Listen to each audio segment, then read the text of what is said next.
কিন্তু জানেন, এই কথাগুলো কারো ভেতরটা প্রতিদিন একটু একটু করে মেরে ফেলে। তলোয়ারের আঘাত মানুষকে রক্তাক্ত করে, আর কথার আঘাত মানুষকে ভেতর থেকে ভেঙে দেয়। একটা খারাপ কথা কারো আত্মবিশ্বাস নষ্ট করে দিতে পারে, কারো হাসি কেড়ে নিতে পারে। আপনি হয়তো রাগ করে বলে দিলেন, তুমি কিছুই পারো না, তোমার কোনো মূল্য নেই। কিন্তু জানেন, এই কথাগুলো কারো ভেতরটা প্রতিদিন একটু একটু করে মেরে ফেলে। তলোয়ারের আঘাত মানুষকে রক্তাক্ত করে, আর কথার আঘাত। সালাম আলাইকুম, স্বাগত জানাই। আমি মোয়াজ্জেম উদ্দিন সেন্টু। আমার এই পিসফুল লাইফ টিভির ভিডিও হৃদয়ে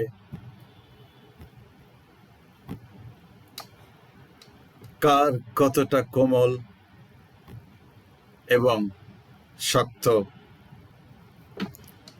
আশা করি সবাই ভালো আছেন।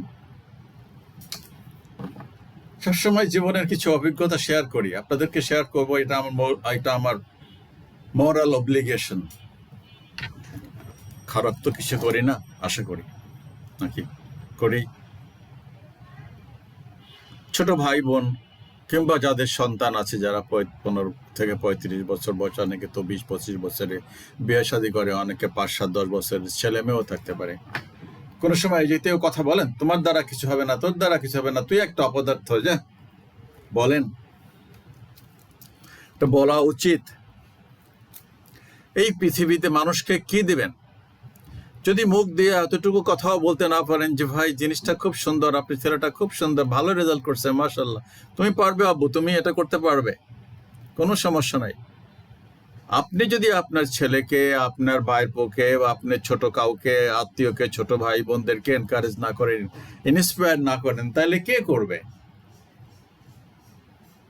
বলতে পারেন? এই যে বগর বগর, আমি এগুলোকে বগর বগর বলি, উপদেশ দেয়, ওরা কি মানুষের ভিতরে positive I mean positive strong mentality, attitude, approach তৈরি করে? বিদ্যা ফাটাই ফেলায় গলা একদম। ইউটিউব আর টিকটক যা আছে, ফেসবুক, আপনারাও গেলেন, অনেকেই গেলেন। মানুষের মন কি এত, জীবনের চলার পথটা কি এতই কুসুমাস্তীর্ণ? এখানে গোলাপ ফুল বিছানো থাকে, লাল গালিচা বিতানো থাকে, আর আপনি ফরফরায় একেবারে সাফল্যের চূড়ায় উঠে যান। মানুষ কি তাই করে? সম্ভব তাদের জীবন? হ্যাঁ, সোনার চামচ নিয়ে অনেকেই জন্মায়, ততটা প্রবাদ আছে, আমরা জানি। এই সমাজেও বহু লোক আছে, তারা ধান গাছে তক্তা হয় কিনা এইসব জিজ্ঞেস করে। তারা একটা ডিম ভাজি করেও খেতে পারে না, চুলায় কাছে রান্নাঘরেও যায় না। আর আমার মতন মোয়াজ্জেম যারা, তারা না খেয়েও থাকতে পারে, রান্না করেও খেতে পারে, আলু ভর্তাও খেতে পারে, কোরমা পোলাও বিরিয়ানি হলে তো খুশি। আমার খুব ফেভারিট খাবার কোরমা পোলাও আর কি বলে, শ্যামাই। আমি বহুবার কথাটা বলছি, আমার মায়ের কথা মনে পড়ে। আমার ওয়াইফ খুব ভালো রান্না করে, আমিও ভালো রান্না করি। ওর শ্যামাই রান্না এত সুন্দর, এত মজার, ডাল রান্না করে আমার মায়ের কাছ থেকে শিখছে। তো বাবা, সবাই আপনাদের সবার মনে ভালো ভালো খাবার চাই, আমি জানি। তো এই বয়সেই তো খাবেন, খাবার তো মন চাইবে সবাই। কথা যাই হোক, প্রসঙ্গটা হলো যে এই যে কতগুলো কথা বলছে, কথার ধার তলোয়ারের চাইতো বেশি। তলোয়ারের আঘাতে রক্তক্ষরণ হয়, রক্তক্ষরণ হয় না, তলোয়ার আঘাতে একদম জীবন জিন্দেগি চলে যায়, জবাই করে ফেলে, বুকের ভিতরে ঢুকাই দেয়। শুধু রক্তক্ষরণ হয় না, তলোয়ার একটা খারাপ জিনিস। এই তলোয়ার ইউজ করার কথা আমরা বলতে চাই না, বরং মুখের মধু ইউজ করেন। তো মানুষকে এনকারেজ করেন, অ্যাপ্রিসিয়েট করেন, ধন্যবাদ জানান, সমবেতী হন, সমবেদনা জানান, সহানুভূতিশীল হন। এই পৃথিবীটাকে এই জাতীয় লোকগুলো, এই জাতীয় আতেলেরা নিজেদেরকে আতেল, বিশাল বিদ্বান, জাহাজ মনে করে। তার জন্য এই সারাদিন বগর বগর করতেই থাকে। আপনি কেন কারণে একটা খারাপ কথা একটা লোককে বলবেন, মানে কেন ডিসকারেজ কথা বলবেন? যদি না পারেন একটা এনকারেজ করার কথা বলেন, যদি কাউকে না পারেন ইন্সপায়ার করতে, যদি পারেন না কাউকে একটা পথ দেখাতে, যদি না পারেন কারো একটা বিপদে সান্ত্বনা দিতে, যদি না পারেন একটা 2টা টাকা দিয়ে সাহায্য করতে, নেগেটিভ কথাগুলো কেন বলবেন? বরং চুপ থাকেন, জাস্ট কিপ সাইলেন্ট। একটা কথাতেই আপনার মন ভেঙে যাবে? মন এত নরম, এত তুলতুলে মন নিয়ে পৃথিবীতে জন্মানো ঠিক না। আমি আমার বাস্তব জীবনের একটা ঘটনার কথা বলতেছি, এটাকে চেনেন? Do you know this?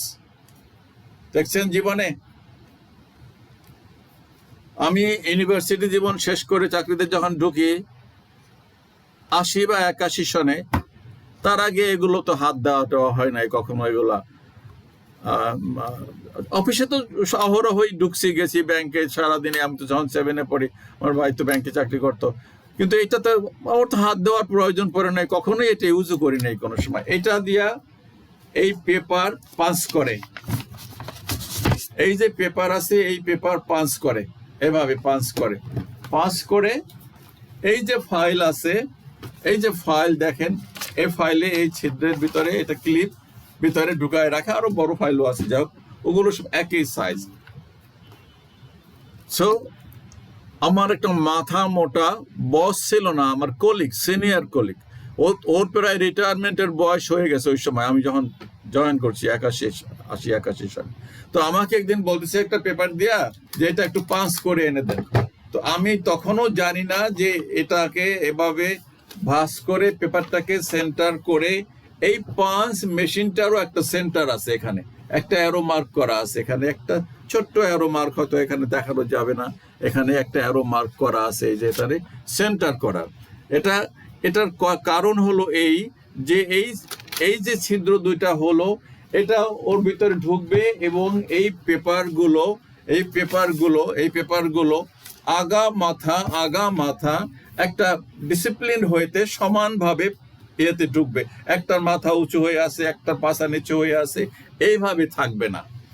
যাই হোক, সো আমি তখনও জিনিসটা জানতাম না, অনেস্টলি বলতেছি। তো আমি ওই জাস্ট চোখের আন্দাজে ঢুকায় পাস করে নিয়ে গেছি। হাতে নিয়ে কি বলতেছে আমাকে জানেন? বড় দুঃখ, আমি ভেঙে পড়ি নাই, আমার হৃদয়, মেয়ে মানুষ হলে আপনারা হইলে কানতে টিস্যু বক্স 2-3টা খরচ করে বাড়িতে যাই করতেন, আম্মা আমি আর চাকরি করবো না, আমার আজকে এমন অপমান করছে আমার বসটা, আমার কলিগটা আমার খুব খারাপ একটা কথা বলছে, আমি আর যাবো না অফিসে। এত কোমল হলে হয় না হৃদয়। যেটা বলছে সেটা একটা ইডিয়েট, একটা গর্দভ ছাগল, রাম ছাগল যাকে বলে। একজন নতুন কর্মী আমি নাই জানতে পারি, একজন ভালো মানুষ, জ্ঞানী মানুষ, তার সন্তান তুল্য বা ছোট ভাই তুল্য, সে বলবে আমার কাছে নিয়ে আসেন, আমি জিনিসটা দেখাই দেই, শিখাই দেই, এইভাবে বাস করেন, এভাবে যা যা বললাম দেখালাম এইভাবে করেন। সে আমাকে কি বলতেছে জানেন? আন্দাজ করতে পারেন? না, খুব গালিগালাজ করে নাই, আমার 14 গোষ্ঠী উদ্ধার করে নাই। বলছে you are a dead horse. English জানে মোটামুটি আর কি। আমার যে খারাপ লাগে নাই তা না, খারাপ লাগছে, বাট আমি তো তার বিষয়ে অলরেডি জেনে গেছি, সে কি লেখাপড়া করছে, কতদিন, আর তার তো রিটায়ারমেন্টের বয়স হয়ে গেছে তখন।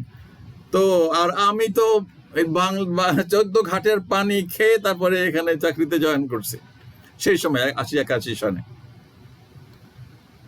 মোদ্দা কথাটা বলি, ওরা যেখানে ওদের রিটায়ারমেন্টের আগে পৌঁছাইছে, মানে 10 বছর 12 বছর চাকরি করে তারা, স্বাধীনতার পর 71 সন 80, 10-12 বছরে তারা যেখানে পৌঁছেছে, তাদের গ্রোথ শেষ। আমি 3 বছরে সেইখানে পৌঁছাইছি।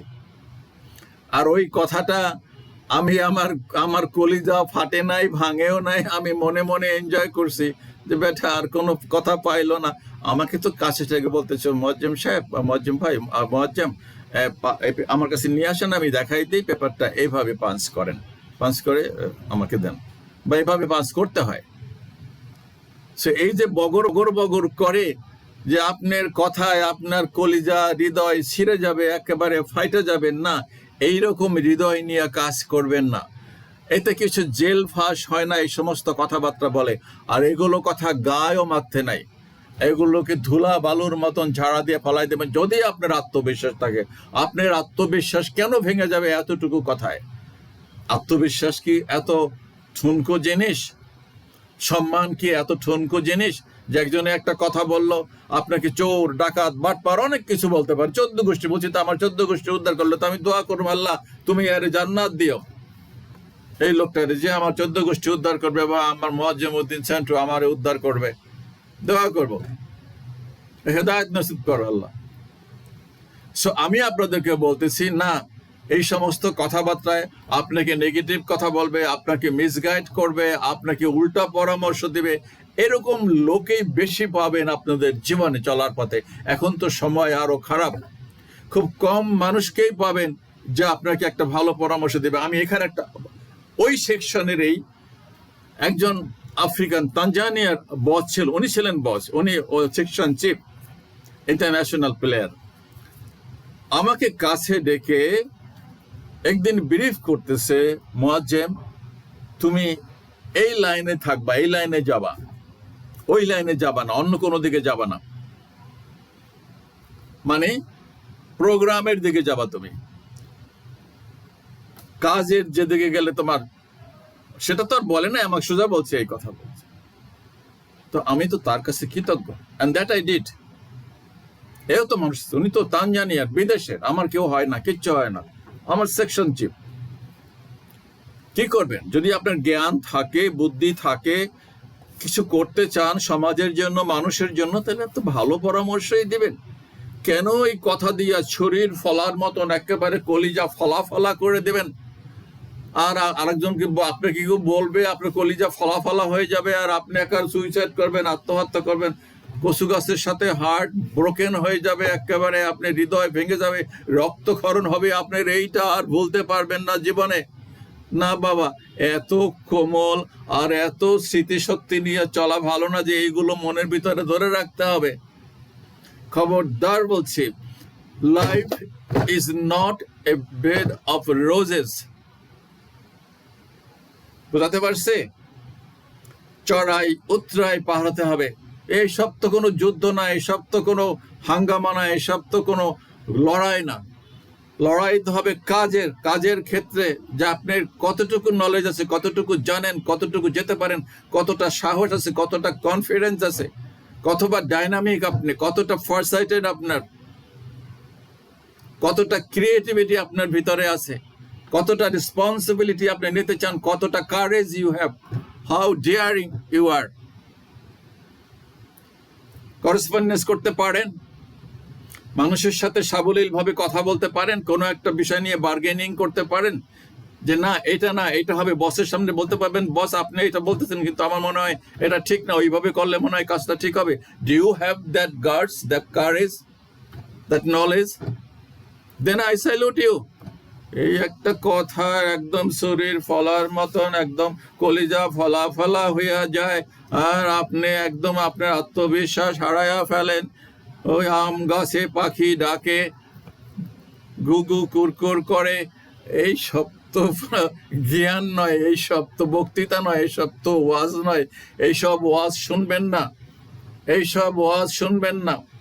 বরং যদি পারেন মানুষকে সবসময় একটা ইতিবাচক চিন্তা করবেন, নিজের সম্পর্কে একটা কনফিডেন্স বিল্ড আপ করবেন। কনফিডেন্স বিল্ড আপ করতে জ্ঞান লাগবে, জানতে হবে, বুঝতে হবে। আর না জানাটা কোনো পাপ নয়, কোনো অন্যায় নয়। কেউ আমরা মার পেট থেকে জেনে আসি না এই পৃথিবীতে, বাট শিখতে বুঝতে না যাওয়াটা একটা অপরাধ। You have to have a positive attitude towards learning. বই পড়ে সেখানে এখন তো এত কিছু, সব সহজ, উইদিন সেকেন্ড পৃথিবীর এমন কোনো কিছু বিষয় নাই যেটা জানা যায় না। হয়তো আমি করতে পারবো না, ইউরেনিয়াম কিভাবে রিফাইন করে, 1 সেকেন্ডের ভিতরে ভিডিওটা, 100টা ভিডিও আপনি, you will get find video, you can know. একটা ছেলে তো অনলাইনে প্লেন চালানো শিখে, আমি দেখছি খবর, আমেরিকায়, ওখানে তো ঘরে ঘরে প্লেন, ওই প্লেনের পার্কেই থাকে, ওখানে প্রাইভেট প্লেন, হাজার হাজার প্লেন থাকে, যেমন আমাদের প্রাইভেট গাড়ির পার্কিং থাকে না, এখানে তো পয়সা পাতি লাগে, সিকিউরিটি লাগে, মানে সিকিউরিটিও লাগে না, যার যার প্লেন রেখে দেয়, সময় মতো উড়াই যায়। ওই ছেলে একটা প্লেন চুরি করে অন্য শহরে উড়াই নিয়ে গেছে, কোনো ব্যাপারেই না এটা। সো আপনি জানতে চান, আমি তো অনেক সময় আমি বলছি, আমার যদি এখন বলে আপনি এই প্লেন চালানো শেখেন, টাকা দেন, আমি শিখবো, কোনো সমস্যা নেই। আমার খুব ইচ্ছা ককপিটে গেছি, ককপিটের পিছনে বসছি, কিন্তু ককপিটে বসতে খুব ইচ্ছা করে, প্লেন চালাইতে খুব ইচ্ছা করে। কয়েকদিন বা টাকা পয়সা হলে হেলিকপ্টারে চড়তাম। সো বাবা, এইসব আবেগময়ী কথায় এগুলো হলো মেইলি ভিডিও, মেইলি ওয়াজ। মেয়েদেরকেও বলবো, এই সমস্ত কথায় আপনার বস, আপনার সুপারভাইজার যদি এই জাতীয় কথাবার্তা বলো, কতগুলো ইডিয়েট, কতগুলো বস তো তাকেই শয়তান ট্র্যাপ করার চেষ্টা করে, ইউজ করার চেষ্টা করে, খারাপ অ্যাপ্রোচ করে, এগুলো তো দেখছি। তো ভিকটিমও হয়েছে, আবার ওরকম ওরকম পুরুষও আছে, মেয়েরাও আছে, চাকরির জন্য, প্রমোশনের জন্য একদম সব খুলে দেয়, খুললাম বা বহু দেখছি, বহু। আর ইভেন তো মাল্টি ন্যাশনাল কোম্পানিতে তো আরো বেশি থাকে এগুলো সব অভ্যস্ত। ওগুলো অভ্যস্ত মানে আমি তো আর এগুলো করি নাই, বাট আমি চোখের সামনে দেখছি কারা কি করে, কানে আসছে, স্টাফরা বলছে। আমি তো আমার আন্ডারে তো 50-60 জন লোক কাজ করতেছে, আমি ডেপুটি কান্ট্রি ম্যানেজার। আর ইউএন তো শত 1200-1300 লোক এখানে, বিদেশি সব, বিভিন্ন সময় পার্টি হয়েছে, কে কি করে না করে খবর তো আসে, কানে আসতো। সো ডাল চাল ভুসি, যার যেটা খুশি। সো আমার এই ভিডিও দেবার উদ্দেশ্য যে না, মনকে এত দুর্বল করবেন না। আর যাকেই হোক, সে আপনার সন্তান হোক, ছোট ভাই বোন হোক, যেই হোক না কেন, আপনি কাউকে ডিসকারেজ করবেন না, অ্যাপ্রিসিয়েট করেন, প্রশংসা করেন যে না তুমি এটা পারবে, চেষ্টা করে দেখো, অসম্ভব কিছু না, হবে। আর কাউকে একটা নেগেটিভ কথা বলে তাকে বসায় দেওয়া, তার মনটাকে খারাপ করে দেওয়া, সেটা অসুখে বিসুখে, লেখায় পড়ায়, খেলায় দুলায়, ভালো যে কোনো কাজে, নেগেটিভ কাজটা চুরি করতে তো আর বলতেছি না যে আপনি অ্যাপ্রিসিয়েট করবেন, খুব ভালো করছো, চুরি করে এটা আনছো, তুমি খুব এক্সপার্ট, না এটা তো বলবো না। লুট করছো 500 কোটি টাকা, খুব ভালো করছো। এখন তো এই লুটের প্রতিযোগিতায় হচ্ছে, এই যারা ক্ষমতায় টমতা থাকে তারা মনে হয় তাদের সাঙ্গপাঙ্গদের লুটপাট করলেই বেশি প্রমোশন দেয়, যেটাই বেশি লুটপাট করে, যেটা বেশি টাকা দিতে পারে, সুযোগ সুবিধা দেয়, সেটারই মনে হয় বেশি প্রমোশন দেয়। এরকমই সমাজটা এখন, সবাই ভাগাভাগি করে খায় আর কি। যাই হোক বাবা, এই বলতেছি, এই যে ডোন্ট বি নার্ভাস যদি কেউ বলে you are a dead horse, মরা ঘোড়া। আমি আলহামদুলিল্লাহ এখনো বেঁচে আছি এবং সুস্থ আছি, সবার দোয়ায়, আল্লাহর ইচ্ছায়, ঠিক আছে। তো এই ছোটখাটো, এই সমস্ত ছোটখাটো যে কোনো কথায় বলতেই পারে, গালিগালাজ করতে পারে, ফায়ার করতে পারে, ডোন্ট নার্ভাস। ফায়ার এখান থেকে করছে, চাকরিতে কি আছে, আর এক জায়গায় চাকরি পাবেন, সমস্যা নাই, হয়তো ভোগান্তি হবে, একটু কম বেতন পাবেন, কি সমস্যা, কোনো সমস্যা নাই। নিজেকে বিকায় দিয়া, আত্মমর্যাদা বিকায় দিয়া, ইজ্জত বিকায় দিয়া চাকরি করবেন না। দরকার বোধ সবজি বিক্রি করে খাবেন। আমি এই মোল্লাগুলোরে বলি তো, মসজিদে ইমামতি করে চাকরি চলে যায়, 5,000 টাকা 10,000 টাকা বেতন দেয়, তো সবজি বেচা ওর চাইতে অনেক ভালো, মাস বেটার, অনেক লাভ সবজিতে। কারণ বাজারে যেই সবজির পাল্লা বিক্রি করে 50 টাকায়, মহল্লায় 1 কেজির দাম 50 টাকা। আমি মাছ বাজারে যাই, সব ঘাটছি তো, সোয়ারিঘাট মাছ বাজারে হোলসেল গেছি, ওই সায়দাবাদে মাছ বাজার আছে একটা হোলসেল, ওখানে মাছ কিনতে গেছি, কারণ বাজারে তো সবসময় যাই। সো জানি তো। আর আমি তো মৌলভীবাজারে চাকরি করি, হোলসেল, খাতুনগঞ্জে, যেখানে যাই সেখানেই মার্কেটে যাই। সো আপনাকে তো জানতে হবে যে আসলে বিষয়টা কি, জানলে তো আপনি সাহস পাবেন। এই সমস্ত ফান্দালি করে, ওই যে 5,000 টাকা বেতনে চাকরি, তারপরে বলে খালাম্মা ভাবিগো রান্না খাইতে খাইতে চোখের পানি ফেলতে ফেলতে, ওই যে মসজিদে হাসি পায়, কষ্টও লাগে।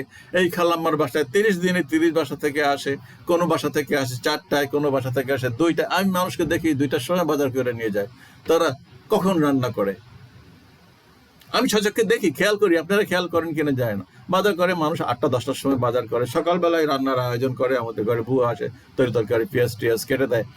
সে মানুষ 12টার মধ্যে রান্না বাড়া শেষ হয়ে যায়, আর তারা 2টার সময় বাজার করে নিয়ে যায়। তো সেই ঘর থেকে যদি খাবার আসে ইমাম সাহেবের জন্য, কয়টায় পর্যন্ত আসবে, কি বা নাস্তা করে, 5,000 টাকা বেতন পায়, ওই জন্য কান্নাকাটি করে আর কি, আর ভালো লাগে না, আর ভালো লাগে না। And that is very true. তা আমি বলছি এদেরকে যে বেটা, ওই ইমামতি বাদ দিয়া তরকারি ব্যাস, ব্যবসাকে আল্লাহ তাআলা হালাল করছে, কোনো সমস্যা নাই।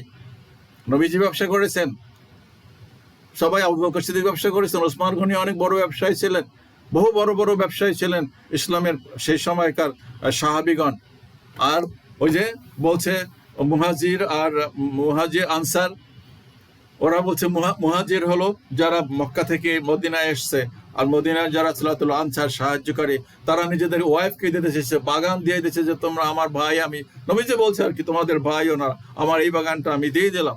তো ওরা বলছে যে আমার কিচ্ছু লাগবে না, তুমি আমাকে খালি বাজারের রাস্তাটা চিনাই দাও, মানে ব্যবসা করবে। সাহস রাখবেন।